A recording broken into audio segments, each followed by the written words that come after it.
Buenos días para todos y todas. Un saludo muy especial del doctor Jorge Luis Trujillo Alfaro, presidente del Consejo Superior de la Judicatura, así como los demás magistrados y magistradas que entran en la corporación. En el mismo sentido, un saludo muy afectuoso a la doctora María Lucero Novoa, directora de la Escuela Judicial Rodrigo Lara Bonilla. En la mañana de hoy les damos la bienvenida a la conferencia titulada La libertad de empresa, una promesa del Constituyente del 91. Ello dando continuidad al ciclo de conferencias en materia de libertad de empresa que venimos desarrollando como resultado de la alianza que se construyó entre la Cámara de Comercio de Bogotá, la Corporación de Excelencia y la Justicia y la Escuela Judicial Rodrigo Lara Bonilla para promover reflexiones y debates sobre la libertad de empresa y el acceso a la justicia en Colombia, para capacitar y sensibilizar a los funcionarios judiciales sobre la salvaguarda del contenido del derecho a la libertad de empresa. Nuestros invitados especiales disertarán esta mañana sobre la percepción de respeto de los empresarios para conocer su caracterización, sus retos, así mismo como los obstáculos que han sobrepasado y comprender cuál es su rol en desarrollo de los principios de la Constitución del 91. Para esta actividad nos acompañan la doctora Carolina Mejía Micolta y el doctor David Monroy Londoño, connotados expertos en la materia. La doctora Carolina Mejía Micolta es abogada con maestría en Derecho Internacional de los Negocios, tiene experiencia en áreas jurídicas en diferentes compañías, en temas de derecho comercial y corporativo. En los últimos 4 años ha trabajado en organizaciones empresariales como la Asociación Nacional de Empresarios de Colombia y actualmente en la Cámara de Comercio de Bogotá como director de Derechos Humanos y Justicia. El doctor David Monroy Londoño es economista, con doctorado en Economía, se ha desempeñado como asesor del Fondo Nacional de Garantías, director de Producción y Metodología Estadística del DANE, subdirector de la UAIF, director de Estudios Macro de la Secretaría de Planeación y director de Estudios de la Secretaría de Desarrollo Económico. También ha sido consultor en materias relacionadas con riesgo, educación y seguridad, entre otras temáticas. Actualmente es director de Gestión de Conocimiento de la Cámara de Comercio de Bogotá. Doctor, tienen uso de la palabra. Siéntanse muy bienvenidos. Bueno, muchísimas gracias, doctor David. Un saludo muy especial también al doctor Jorge Luis Trujillo Alfaro, presidente del Consejo Superior de la Judicatura, y a la doctora María Lucero Novoa, directora de la Escuela Judicial Rodrigo Lara Bonilla, y pues a todos los funcionarios de la rama judicial que están con nosotros hoy. Quiero estar seguro de que me escuchan bien. Bueno, nosotros hoy les traemos en esta conversación sobre el empresariado colombiano y sus aportes a la sociedad, con un énfasis muy especial en nuestra jurisdicción como Cámara de Comercio de Bogotá, que incluye pues a la capital y a 59 municipios de Cundinamarca, especialmente los del norte, algunos del oriente y en general todos los del occidente y sur del departamento. Yo les voy a contar rápidamente quién es el empresario colombiano y sobre todo quién es el empresariado de la región. Particularmente los empresarios en general se constituyen como pequeñas, medianas y microempresas, ¿sí? Las MIPYMES en el caso de nuestra jurisdicción representan el 99,5% de las empresas activas que existen, y las micro y pequeñas son el 98,4%, las grandes solamente son un 0,5%.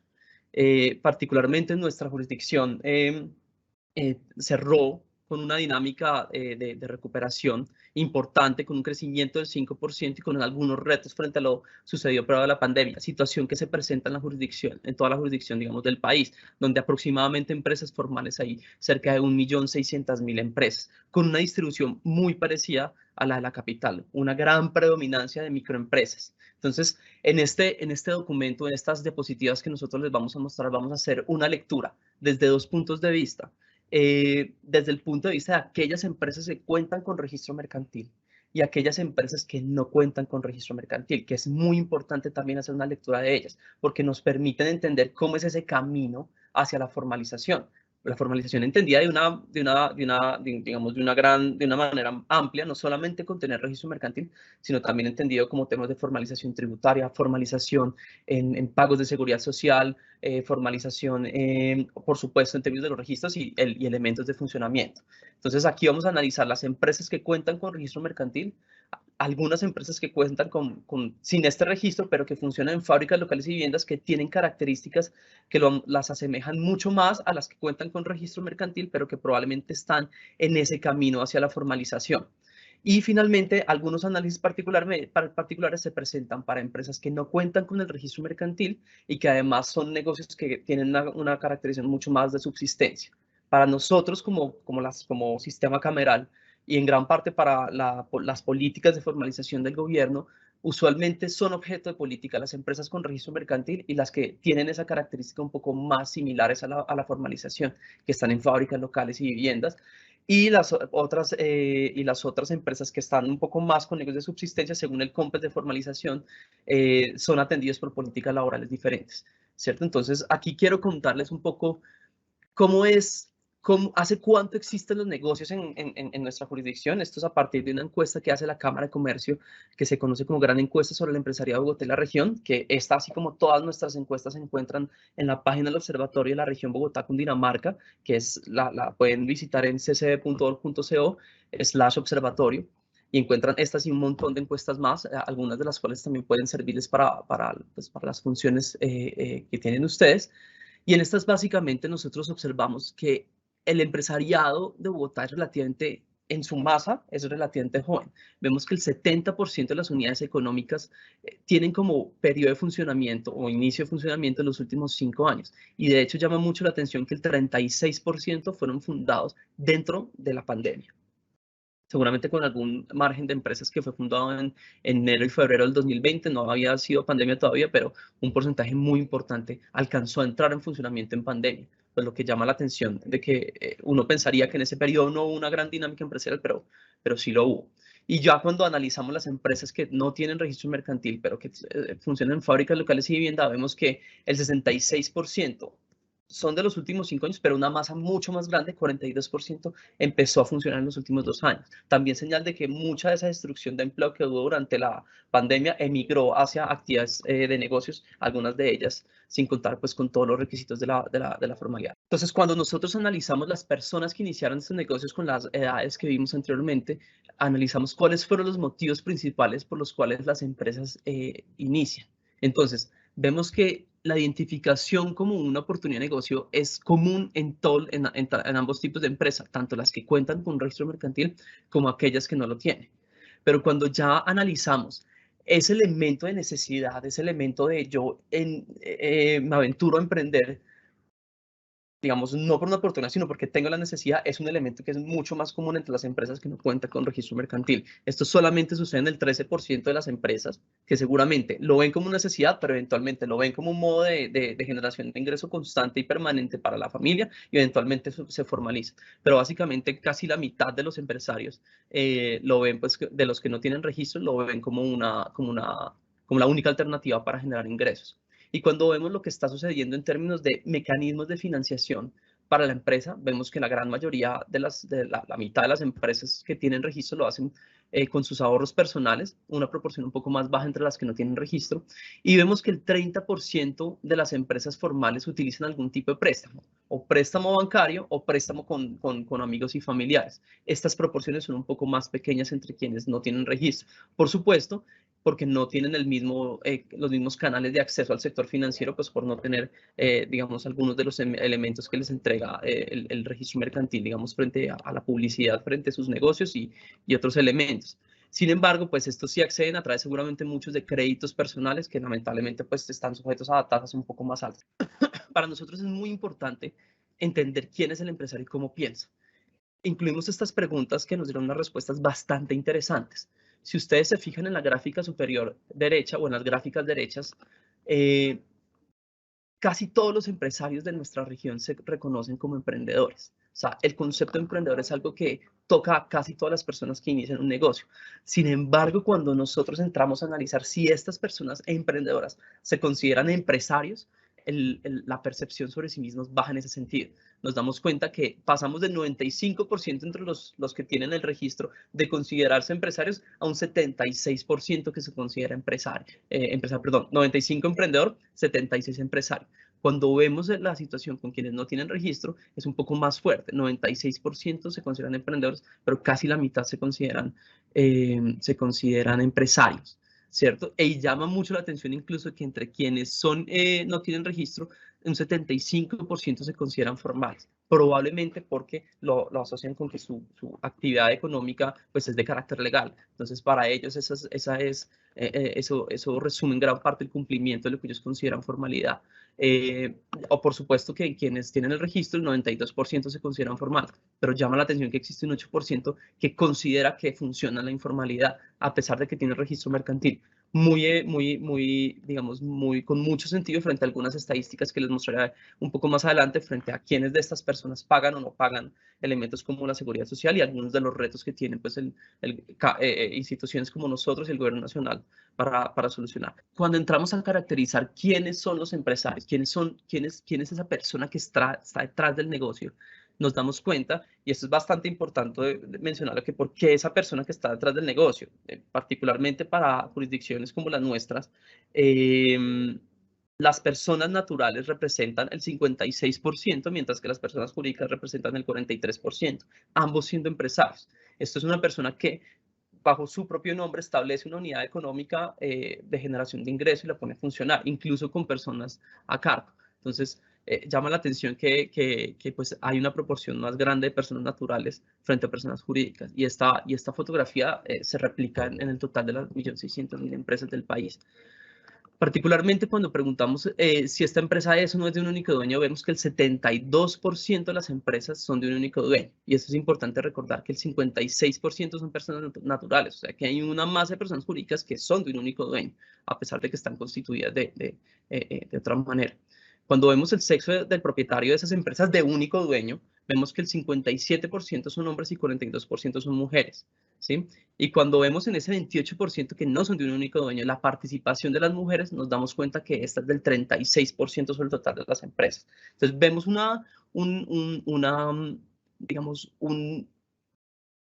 una característica de propiedad son las empresas que son de un único dueño un poco más mezcladas, pero cuando vemos las de múltiples dueños vemos una participación un poco más baja en las mujeres. Cuando hacemos el análisis para esas empresas que ya no tienen el registro mercantil, nos damos cuenta que la proporción de empresas que son de un único dueño es mucho más alta, acá es del 90%. Por supuesto, son negocios que tienen una características un poco menos sofisticadas en muchos sentidos y por ende es más normal encontrar a una persona emprendiendo para generación de ingresos, entre todas estas, aunque llama la atención que hay un 10% que son empresas que no cuentan con el registro, pero que tienen esta característica combinada entre las personas, entre socios.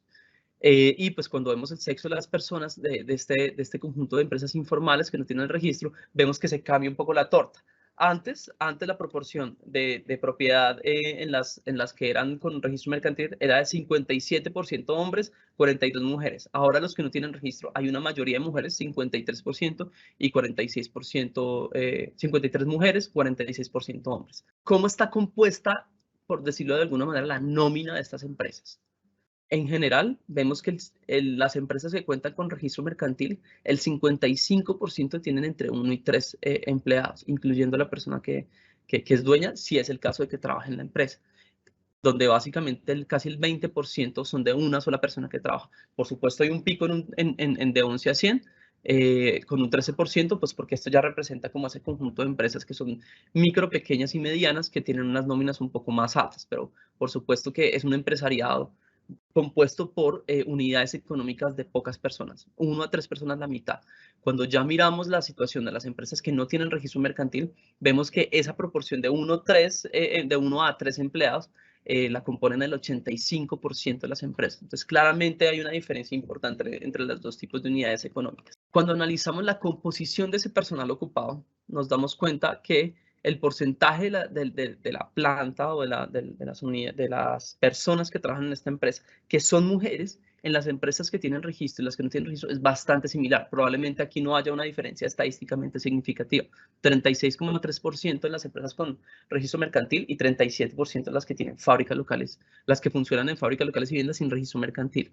Cuando vemos la proporción de empresas de personal que es joven, sí hay una diferencia importante. Aquellas que tienen registro mercantil están en un 26% de la nómina joven, que particularmente está entre 18 y 28. Nosotros, pues, particularmente tomamos las definiciones que hace la ley frente a qué es la definición de un joven, pero la acotamos a partir de 18 años.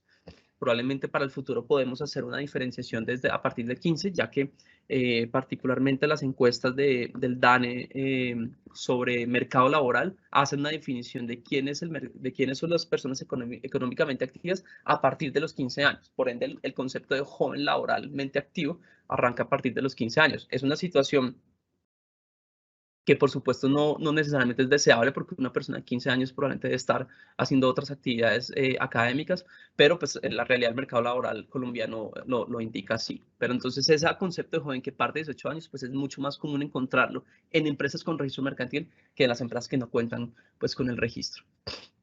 Y vemos que en términos déjala donde la dejaste, igual yo menciono el dato anterior. Esas empresas que particularmente contratan personas de manera temporal porque tienen esa dinámica estacional, que hay unos momentos donde tienen que contratar más personas, probablemente las de industria durante los últimos meses del año, y las de comercio en el último mes del año y en algunos días especiales, pues vemos que el 40% de las empresas contrata personal de manera temporal. Y en el caso de las empresas sin el registro mercantil, esta proporción es del 22%. Adelante, Carlos. Como les mencionaba ahorita, nosotros vimos unas estadísticas que mencionaban que del total de los empresarios que cuentan con registro mercantil, el 92% se considera formal, pero había un 8% que no se consideraba formal, a pesar de tener su registro mercantil completamente actualizado. Y esto tiene mucha congruencia con elementos como los que vemos en esta diapositiva, porque le preguntamos a los empresarios si pagan los aportes de salud, pagan los aportes de pensión y pagan los aportes de ARL.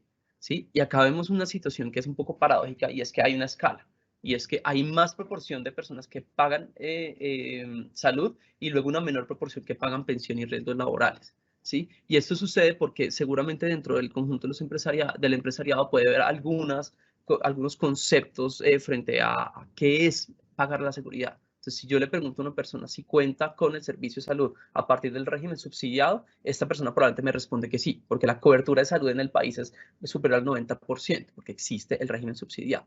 Elemento que no existe necesariamente, pues, exceptuando los conceptos de EPS y otros instrumentos similares, para pensión y riesgos laborales. Por eso los empresarios tienden a confundir un poco más que existe el pago de salud cuando no están haciendo los aportes porque la persona cuenta con un esquema de aseguramiento a través del régimen subsidiado.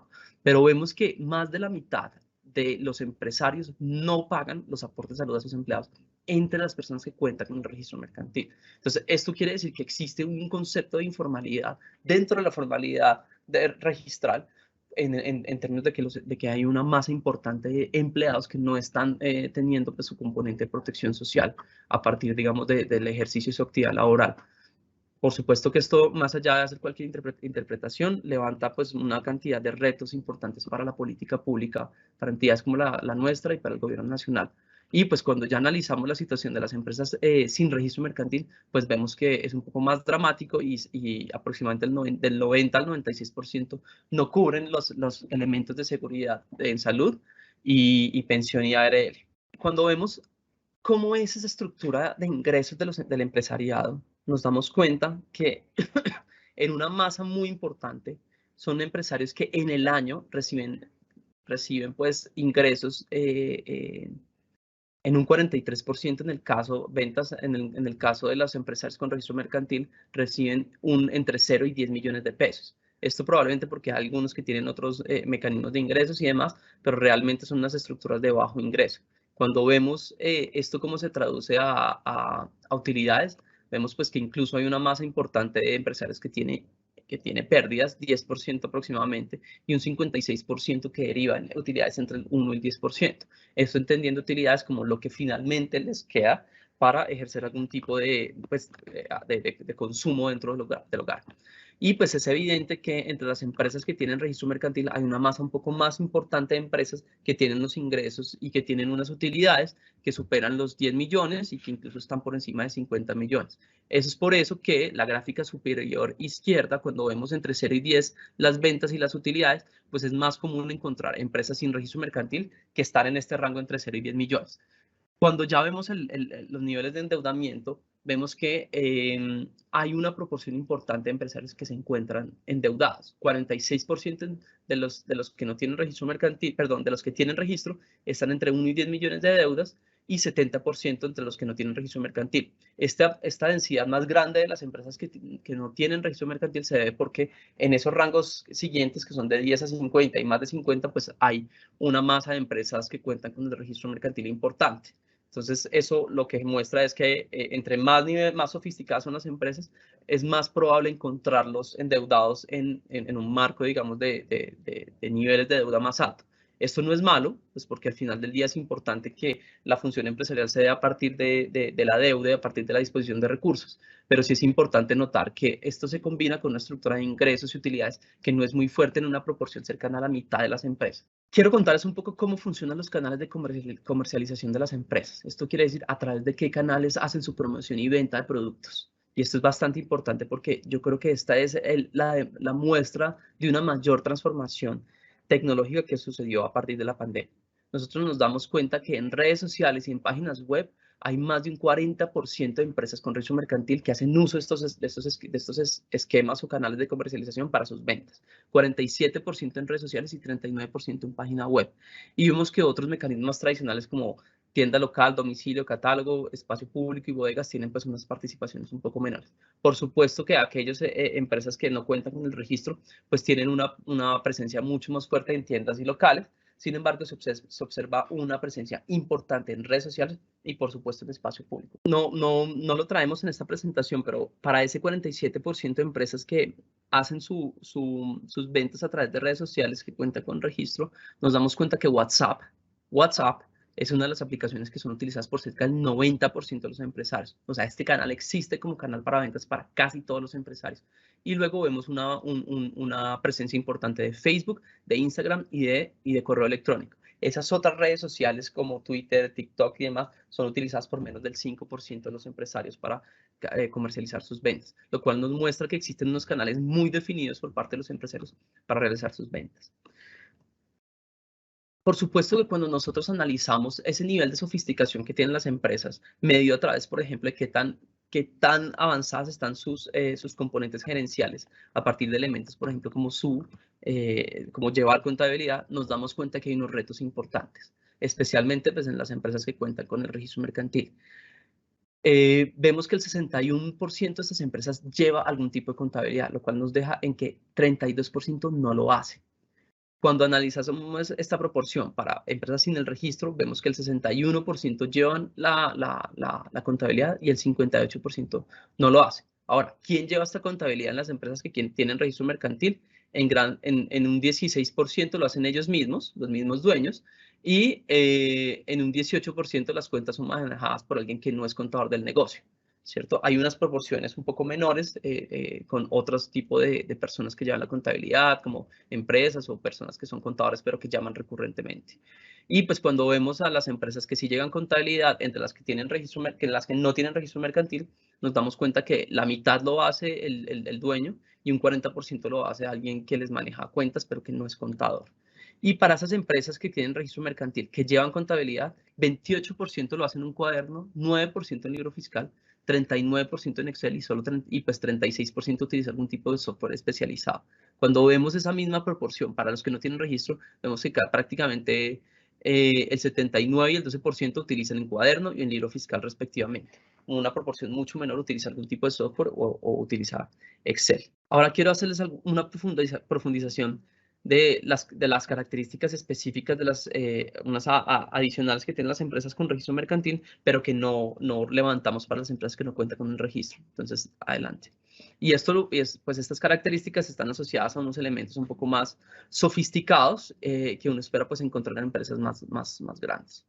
¿Dónde comercian y dónde venden las empresas? Nos damos cuenta que en nuestra jurisdicción el 59% de las empresas venden en Bogotá, 37% en Colombia, 22% en Cundinamarca, que tiene un sentido importante en la medida en que pues, en nuestra jurisdicción el 14% de las empresas están en Cundinamarca y el 7% en el exterior. Solamente tenemos un 7% de masa empresarial que exporta.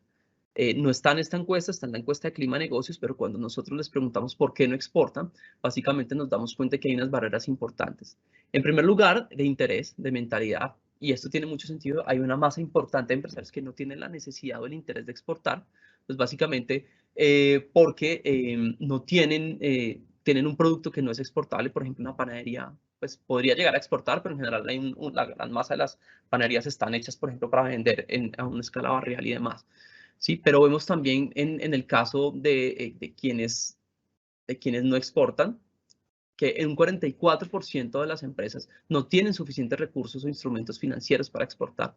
30% no conoce clientes por fuera de Colombia, 23% no sabe cómo es el proceso para exportar y 17% tiene productos que no cumplen algunas condiciones para acceder a otros mercados, que posiblemente son productos que podrían ser exportables, pero que no tienen las condiciones de seguridad, sanitarias y demás para ser pues, comercializables en el resto del mundo.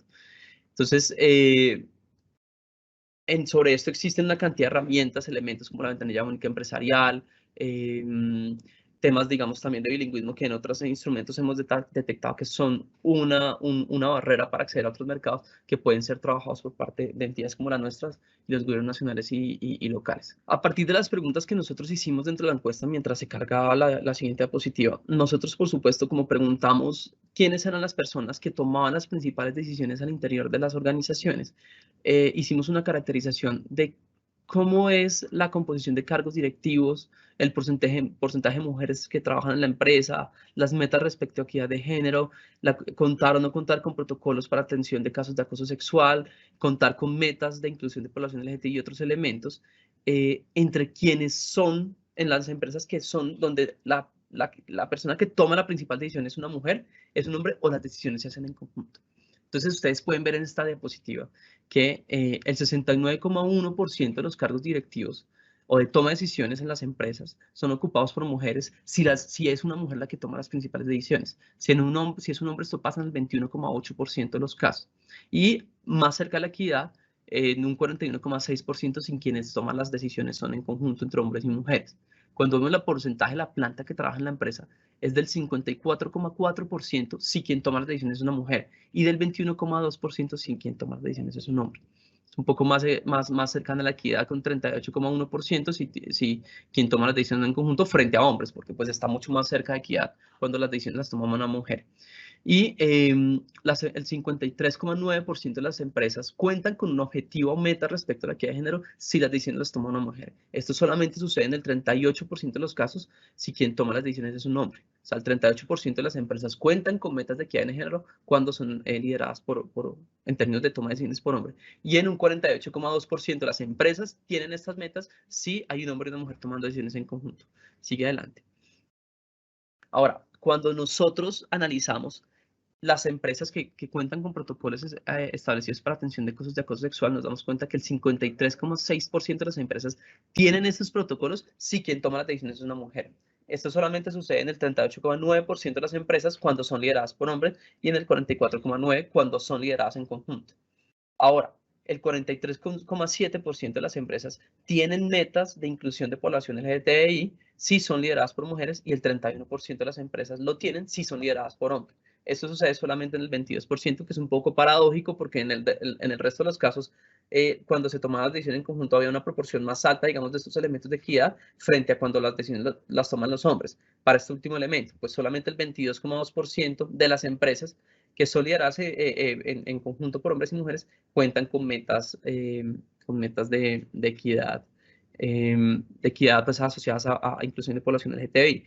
Estas dos diapositivas nos muestran que fortalecer la presencia femenina en el liderazgo de las empresas termina derivando en unos componentes de equidad importantes, ¿sí? Porque hay una mayor probabilidad de contar con población femenina en cargos directivos y no para que haya más que proporcional, sino que para que haya una igualdad, así como en el caso de población joven, metas de equidad de género, temas de acoso sexual, para que cuenten las empresas con estos protocolos y para que haya elementos de inclusión de población LGTBI en las empresas. Ya a modo de resumen y ya para cerrar este componente y dar paso a la doctora Carolina, un resumen sobre quién es el empresariado de la región y con una foto seguramente muy similar a la del resto del país y que entre quienes tienen registro mercantil y quienes no tienen registro mercantil. Por supuesto, vemos que 70% de los negocios se crearon en los últimos 5 años y 36% durante la pandemia para quienes tienen registro y cerca de 66% en los últimos 5 años y 42% durante la pandemia para quienes no tienen registro.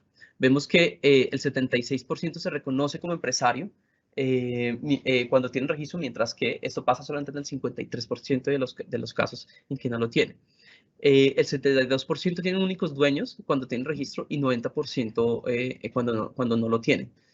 Y así sucesivamente vemos que los negocios con registro mercantil, 13% creó su negocio porque no tenía otra alternativa, mientras que esto pasa en casi la mitad de los negocios sin registro. 55% de los que tienen registro tienen hasta 3 empleados, 85% en los que no tienen registro. Tenemos un 26% de los empleados jóvenes entre las empresas con registro mercantil. Esto solamente pasa en el 15% de los casos de las empresas que no tienen registro.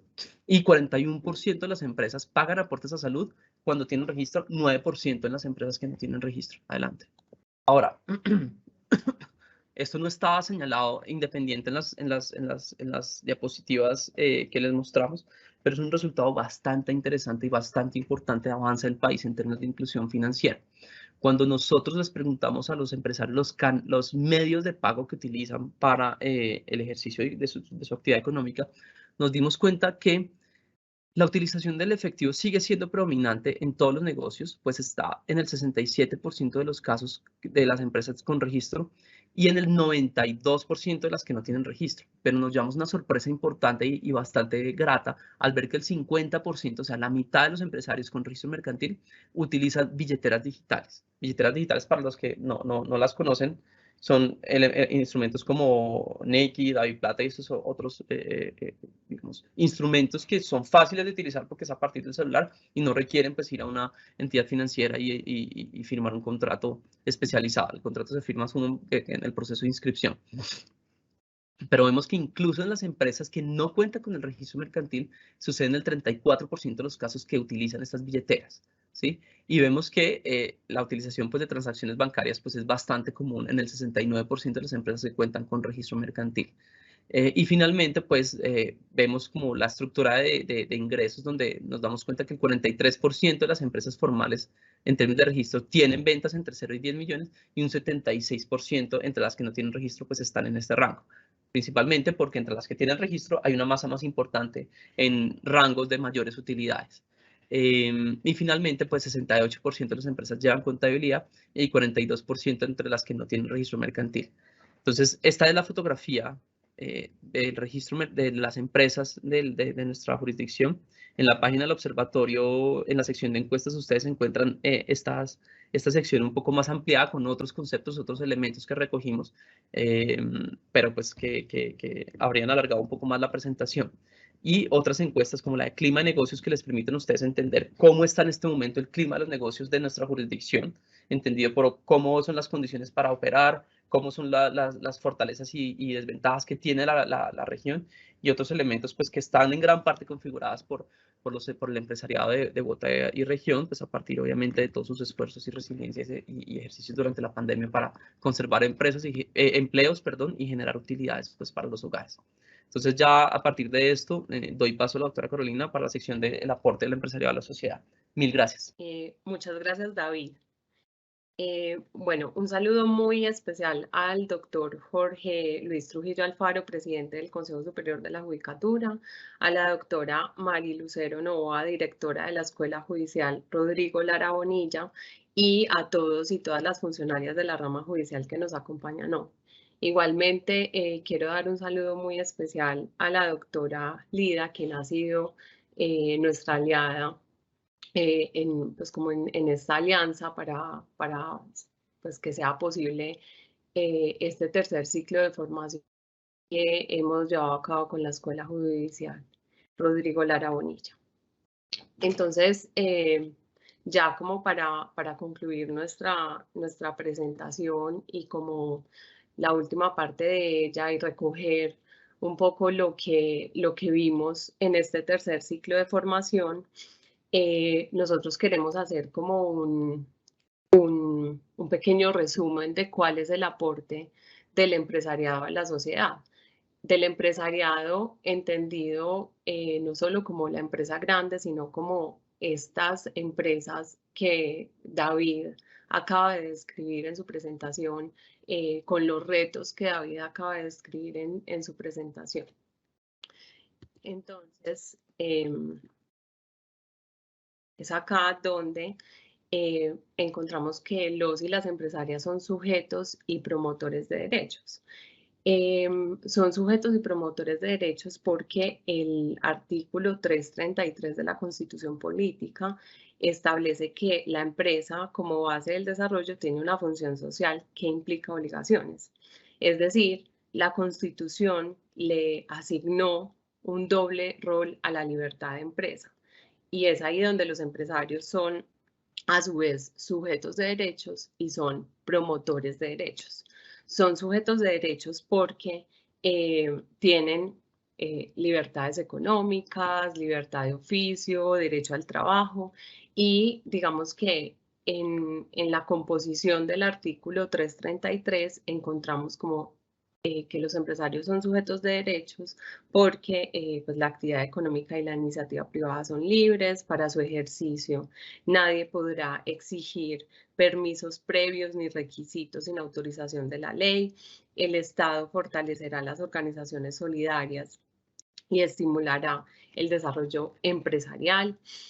El Estado, por mandato de la ley, impedirá que se obstruya o se restrinja la libertad económica y la ley delimitará el alcance de la libertad económica. Y ahora los empresarios como promotores de derechos son fuente de bienestar, contribuyen a las finanzas públicas y privadas, contribuyen con la seguridad social, son generadores de empleo y ahí nos encontramos ya con la última parte del artículo 333 de la Constitución, donde dice que la libre competencia económica es un derecho de todos que supone responsabilidades y la empresa como base del desarrollo tiene una función social que implica obligaciones. Y es ahí como los empresarios, como promotores de derechos, generan las condiciones para la garantía de los derechos fundamentales. Y les traemos acá algunos ejemplos de cómo los empresarios, pues ya haciendo zoom, de cómo los empresarios son promotores del cumplimiento de los derechos. Por ejemplo, los empresarios protegen la salud, la vida, el bienestar de sus trabajadores y de sus familias a través de la implementación de los sistemas de seguridad y salud en el trabajo. Ahora, digamos esto, pues como esta promoción o este impacto del derecho a la vida de los empresarios tomó mayor relevancia con la pandemia porque a través de los protocolos de bioseguridad, pues para que la empresa pudiera funcionar y prestar su servicio, pues los trabajadores protegían la vida de sus trabajadores, no solo de sus trabajadores, sino de sus familias y también de los clientes. Igualmente, el sector privado genera el 96.6% del empleo en el país y es ahí donde promueve el derecho al trabajo. A través de sus programas de inclusión, diversidad, equidad, las empresas aseguran el trato equitativo a todos los empleados y digamos que no es solo, con estos programas no solo garantiza un trato equitativo con los empleados, sino también pues con sus clientes cuando prestan los servicios. Igualmente las empresas son las encargadas de custodiar y ser los guardianes de la información que pertenece pues a los usuarios y también a los trabajadores a través de las diferentes inversiones, sobre todo las empresas de servicios públicos, desarrollan toda una infraestructura necesaria para garantizar el acceso al agua potable, al saneamiento básico de las personas. Ahí promueven el derecho al agua y al saneamiento básico y a través de sus mecanismos de comunicación y divulgación promueven el derecho de acceso a la información. Y digamos que es aquí donde las empresas, cuando desarrollan su actividad en alguna comunidad, pues garantizan que esa comunidad sepa, por ejemplo, cuál es la empresa que opera, cuáles son los canales de comunicación que tiene la comunidad con la empresa, cómo si esta comunidad ve que la empresa está vulnerando alguno de sus derechos, puede comunicarse con la empresa. Entonces es ahí donde la empresa y las empresas son promotores del derecho al acceso a la información de las personas. También traemos acá cómo los empresarios y las empresarias aportan al cumplimiento de los objetivos de desarrollo sostenible. Esto, digamos, tiene relevancia o se relaciona con los empresarios como promotores de derecho porque casi todos o todos los objetivos de desarrollo sostenible tienen relación directa o indirecta con algún derecho fundamental. Entonces, los empresarios capacitan a sus empleados sobre el uso responsable del agua, establecen metas de reducción de consumo energético y de agua, recirculan el agua consumida en sus operaciones. Entonces es acá donde encontramos el derecho al agua potable, saneamiento, derecho a la salud, acceso al agua. Bueno, participan en alianzas con entidades de gobierno de todos los niveles, de la sociedad civil, de la academia, con otras empresas, otros sectores, para poner fin a la pobreza, reducir las desigualdades, combatir el cambio climático, establecen políticas de derechos humanos y anticorrupción, convierten su riqueza en valor distribuido a la sociedad con inversión en la comunidad, con impuestos, entre otros. Ahí se relaciona con el derecho a un nivel de vida adecuado. Seleccionan y evalúan nuevos proveedores utilizando criterios ambientales y sociales, reciclan insumos para sus procesos productivos y tratan sus residuos sólidos. Digamos, teniendo en cuenta la importancia que tiene el empresariado para promover los derechos, nosotros como organización gremial siempre estamos dispuestos y es nuestro compromiso promover que los empresarios respeten los derechos humanos y que trabajen en esta agenda, y eso como organización lo hacemos continuamente. Y los y las empresarias aportan al desarrollo económico y social de Colombia. El sector empresarial de Bogotá y los 59 municipios que hacen parte de la jurisdicción de la Cámara de Comercio de Bogotá son 98% son micro y pequeñas y contribuyen al desarrollo del país y la región a través del desarrollo económico y el empleo. En el desarrollo económico, el empresariado ha sido clave para la recuperación económica, pues en 2021 para Colombia la producción cerró en 2.8 por encima que lo visto en el 2019, y para Bogotá el crecimiento frente al periodo anterior a la pandemia fue de 3.2. Contribuyen al empleo, como lo decía antes, digamos el sector privado contribuye al 96.6% del empleo, pero el empresariado lidera la generación de empleo, lo que ha permitido que la tasa de desempleo nacional haya pasado de un 13.4 en diciembre de 2020 a un 11% en el mismo mes de 2021. Y para el caso de Bogotá, el desempleo pasó de 16.3 a 11.3 al comparar el cierre de 2020 y el de 2021. También contribuyen a la confianza en la economía. El empresariado ha recuperado la seguridad para trabajar en la economía nacional, y esto se observa con el índice de confianza empresarial, que creció 33.3% entre diciembre de 2020 y 2021, y esto ha permitido responder a las necesidades de los hogares, que han recuperado su consumo en un 14.6%. Y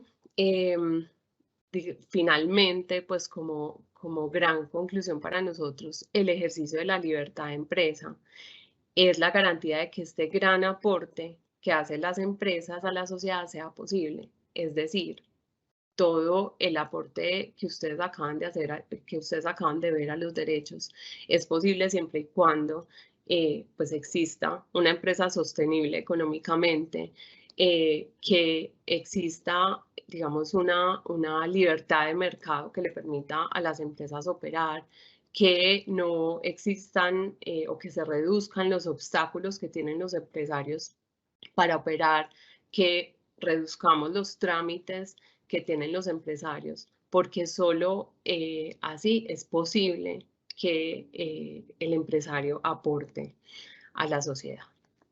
Entonces, pues acá ya dejamos un espacio para las preguntas. Voy a dejar de compartir y David, para dar paso a las preguntas. Doctora Carolina, doctor David, muchas gracias. En efecto, aquí en el chat han surgido un par de preguntas que me parece interesante que discutamos. Voy a hacer primero las preguntas dirigidas al doctor David, a partir de las cifras que nos muestra. Digamos que el auditorio se percata pues, que en efecto la composición del empresariado en Bogotá y en general en los municipios que hacen parte de la jurisdicción de la Cámara de Comercio pues, es amplio, es diverso, es democrático, digamos, en esos términos. Y surgen dos preguntas o dos temáticas. Uno, si es posible identificar el papel que ejercen los extranjeros, los migrantes, si se han integrado a la actividad económica de la ciudad y ha sido verificado por la Cámara de Comercio qué papel, qué aportes hacen los extranjeros y los migrantes que participan pues, de la actividad económica en Colombia, en Bogotá, perdón.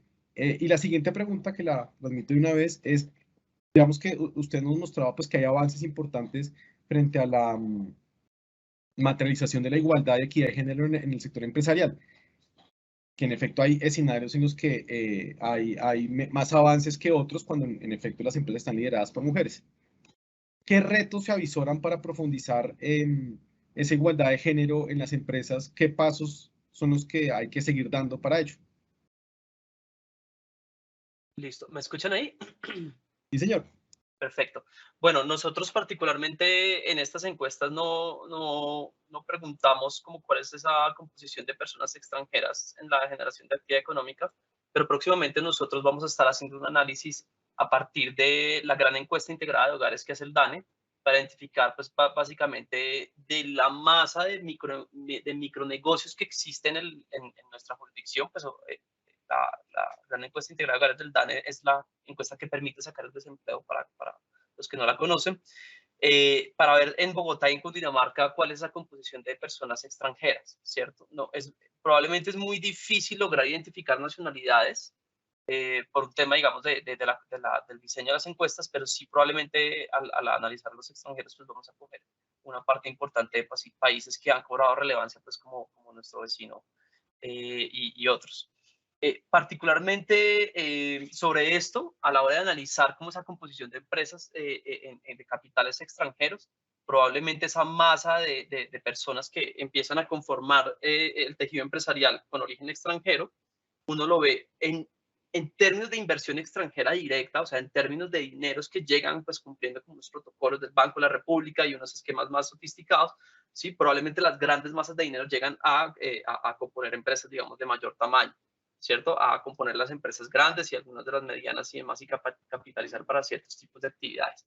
Sin embargo, ya la masa grande, digamos, de personas, no capital, sino personas, pues probablemente entran a configurar una estructura de micronegocios, microactividades, algunas de ellas pues con registro mercantil, pero pues otras de ellas sin este componente. Entonces acá el impacto es, en términos de capital, probablemente los capitales extranjeros llegan más a empresas grandes, sí, con actividades, digamos, con mayor nivel de sofisticación, pero la masa de personas que entran a ser parte del empresariado, que no son nacionales, pues llegan a conformar microempresas, micronegocios y algunos pues de estos no necesariamente con registro mercantil, por lo cual nosotros no los vemos en nuestros registros, pero seguramente con los informes que nosotros por supuesto les haremos llegar a partir del análisis de la gran encuesta, pues vamos a poder identificar justamente quiénes, pues, cómo están conformando el tejido empresarial con y sin registro mercantil. Para responder a la siguiente pregunta, digamos, de qué nos falta o qué tenemos que hacer en términos de tejido empresarial equitativo e igualitario, nosotros nos tenemos que preguntar en gran parte es qué tenemos que hacer para traer a la mujer de vuelta al mercado laboral. La pandemia nos mostró a nosotros y particularmente el 3 de julio nosotros vamos a estar relanzando como una segunda edición de un libro que se llama El empresario de la región, fortalezas y resiliencias que básicamente es lo que caracterizó a nuestro empresariado en esa época, donde vemos el impacto que tuvo la pandemia en el tema de la parte participación laboral femenina. Básicamente, hubo un incremento importantísimo en la inactividad económica. ¿Esto qué quiere decir? Nosotros los colombianos nos separamos por los que tenemos edad de trabajar y entre los que tenemos edad de trabajar en quienes trabajamos o buscamos trabajo y en quienes no ejercemos ningún tipo de actividad de trabajo o búsqueda de trabajo. Entonces, las personas que no trabajan o que no están buscando trabajo se conocen como personas económicamente inactivas o laboralmente inactivas, pues porque obviamente el término económico es un poco fuerte, porque pues estas personas justamente pasan a hacer labores de cuidado de personas enfermas, menores de edad, personas con necesidades especiales, personas con algún tipo de discapacidad altamente incapacitante. Entonces, estas personas no ejercen alguna actividad laboral, pero sí ejercen actividad económica, que es importante, ¿cierto? Que son las actividades del cuidado. Entonces, aquí la gran necesidad que nosotros tenemos, vimos en la encuesta que llevar mujeres al liderazgo de las empresas tiene un efecto inmediato en la equidad, son más equitativas a la hora de contratar, a la hora de establecer protocolos y elementos y demás para el funcionamiento de temas como LGTBI y acoso sexual. Entonces, se trata de ver cómo las retornamos al mercado laboral, cómo tratamos de que estas personas vuelvan al mercado. Y en esto, pues, por supuesto, la principal estrategia es una estrategia asociada a los temas de cuidado, ¿sí? Que se fortalezca la infraestructura del cuidado. Porque hoy en día, cuando vemos a las mujeres trabajando en una alta masa, digamos, en los negocios no formales que están en fábricas, viviendas y locales, vemos que las mujeres predominan en gran parte porque pueden ejercer su actividad laboral, pero también pueden ejercer la actividad del cuidado, ¿sí? Entonces, el fortalecimiento de las infraestructuras en temas de cuidado son bastante importantes porque lo que permiten a la mujer es sustituir su función de cuidadora, ¿sí? Para que pueda ejercer unas actividades laborales y que tienen otras trascendencias como pues temas de independencia económica, temas digamos de crecimiento humano en términos de capital humano, formación, realización personal y demás, pues que a veces se complican un poco cuando la persona tiene que ejercer ambas funciones al tiempo.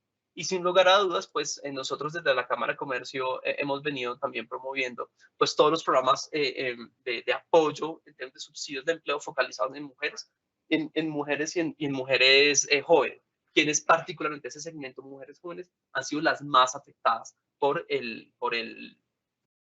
la pandemia. O sea, el desempleo o la inactividad de las mujeres jóvenes supera el 50% en algunos casos frente al de los hombres. Entonces, son estadísticas que nos muestran que las tareas más importantes son tareas de infraestructura para el cuidado y de promoción a través de las empresas de vinculación de mujeres y mujeres jóvenes. Doctor David, muchas gracias. La tercera pregunta sería para la doctora Carolina, que tiene que ver, digamos que su merced nos plantea, por supuesto con muy buenos motivos, los aportes del empresariado pues, en la realización de los derechos fundamentales de los ciudadanos y ciudadanas. Digamos que la Constitución habla de una economía social de mercado en la que el Estado tiene un papel directivo, inclusive como vimos en la pandemia, el Estado asumió costos laborales de los empresarios. ¿Qué es lo que le quiero preguntar con esto? Puntualmente, ¿cuál sería el papel del Estado?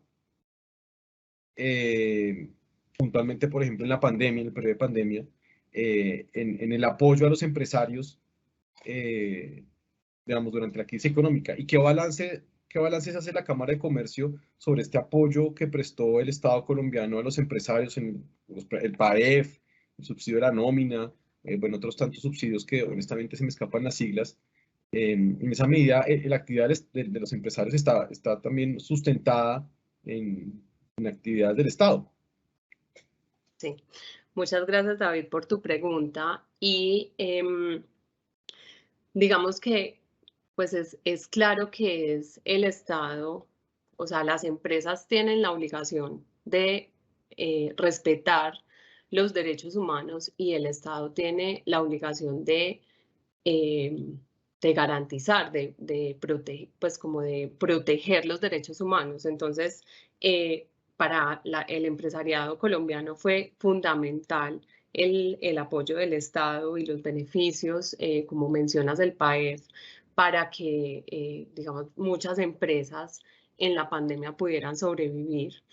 Entonces, ¿cuál es el balance para nosotros? Y es, pues como lo mostraba David, es tener claro que la mayoría de las empresas en Colombia son empresas pequeñas y medianas, y son empresas que muchas veces son el sustento de familias. Entonces, el papel del Estado es garantizar la libertad de empresa, garantizar los derechos fundamentales para que estas empresas puedan funcionar y puedan a su vez promover todos los derechos que vimos con su actividad, digamos, diaria. En efecto, doctora Carolina, muchas gracias.